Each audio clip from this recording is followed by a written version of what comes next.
चलिए सीधे आपको ले चलते हैं ओंकारेश्वर, जहां सीएम डॉक्टर मोहन यादव एकात्म धाम पहुंचे हुए आचार्य शंकर प्रकटोत्सव एकात्म पर्व में शामिल हुए हैं। में MBA अमेरिका से करने के बाद आपने एक अलग दुनिया में प्रवेश किया। ये हमारी उस समय की उस भाव के आज तक सच्चे अर्थों में ये हमारी सनातन धर्म की आस्था का परिणाम है कि आपने अपने इस लौकिक दुनिया के बावजूद भी अलौकिक एक अलग प्रकार की आस्था प्रकट करते हुए हम सबके बीच आज न केवल आपने यहाँ से लेकर पश्चिमी जगत तक हमारी आस्था को और प्रगाढ़ किया है। जब मैं अपनी तरफ से स्वामी प्रणवानंद जी चैतन्यपुरी जी महाराज साहब, परम पूज्य आचार्य मिथिलेशानंद जी शरण महाराज साहब, आपने सच में अद्भुत अपना व्याख्यान दिया है। मैं प्रभुदानंद जी महाराज साहब, परम पूज्य नर्मदानंद जी, परम पूज्य गौरांग प्रभु जी, प्रणवाशरण जी, हमारे बीच पी कुटुंब शास्त्री जी, महंत मंगलदास त्यागी महाराज, सारे संत वृंद और सामने बैठे सारे संत वृंद,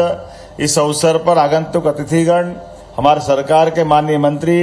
विजय शाह जी, माननीय सांसद ज्ञानेश्वर पाटिल जी, माननीय विधायक मानदाता नारायण पटेल जी, माननीय विधायक संध्या छाया मोरे जी, माननीय विधायक कंचन जी, इस अवसर पर सभी गणमान्य अतिथिगण, सभी विद्यार्थीगण, सभी महानुभाव, पत्रकार साथियों, भाइयों और बहनों,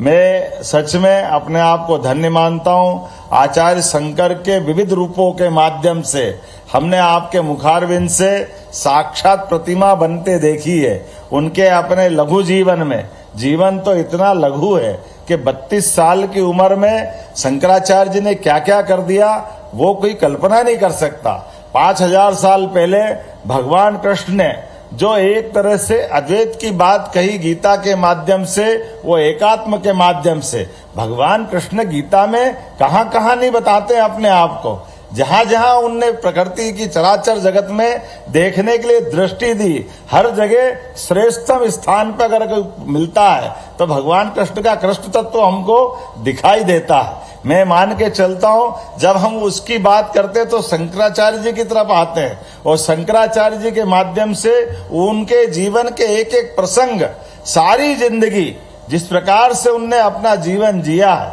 हम सब कभी कल्पना कर सकते उस समय के दौर में जब कपालिकों की अपनी अलग लीलाएं हो रही थी, बौद्ध की अपनी लीलाएं हो रही थी, ऐसे में कोई अद्वैत की बात करे और वो भी कहाँ कहाँ पे, कभी हमको बनारस में गंगा के किनारे चांडाल को साक्षात देव रूप मान करके, गुरु मान के साष्टांग दंडवत कर दे, वो भी शंकराचार्य जैसे उस समय के संत, उनके आचार्य का अपना कितना हिमालय की चोटी की तरह ऊंचाई पे बैठे हुए व्यक्तित्व का हमको दर्शन होता है। तभी हमको दिखता है एक विधवा विलाप करती हुई शव के साथ बैठी हुई वो बहन, जो शव के बारे में शंकराचार्य जी को चेतना से, हमारी शाक्त परंपरा से परिचय कराती है कि भाई शव अपने आप हट जाएगा, हटा लो तुम्हारे एक मत, ब्रह्म के माध्यम से एहसास कराती है कि ये जो हमारे अंतर्मन का जो द्वंद्व है, ये संसार का जो विलाप है, ये माँ भगवती की कृपा है, बगैर शक्ति के कैसे संभव हो सकता है। वो शक्ति का परिचय भी आचार्य भगवान हमको कराते हैं। वो है आज के इस दौर में बदलते परिदृश्य में यशस्वी प्रधानमंत्री के नेतृत्व में भगवान का आशीर्वाद है। हमको मालूम है शंकराचार्य ने दंडी स्वामी के रूप में भी शक्ति की जो आराधना की है, आज के इस काल में इसकी आवश्यकता भी है। जब हम एकात्म धाम में जब इस बात को देखते हैं कि हाँ, हमारी शास्त्रों की, ज्ञान की, वैराग्य की, आध्यात्म की सभी विधाओं की आवश्यकता है, लेकिन भारत को शक्ति संपन्न भी बनना है। तो शक्ति संपन्न बनने में महाराज आप तो अखाड़े की परंपरा से आते हैं और जूना अखाड़े से आते हैं, और मैं जूना अखाड़े से ही महाराज हमारे बीच सभी संतों की उस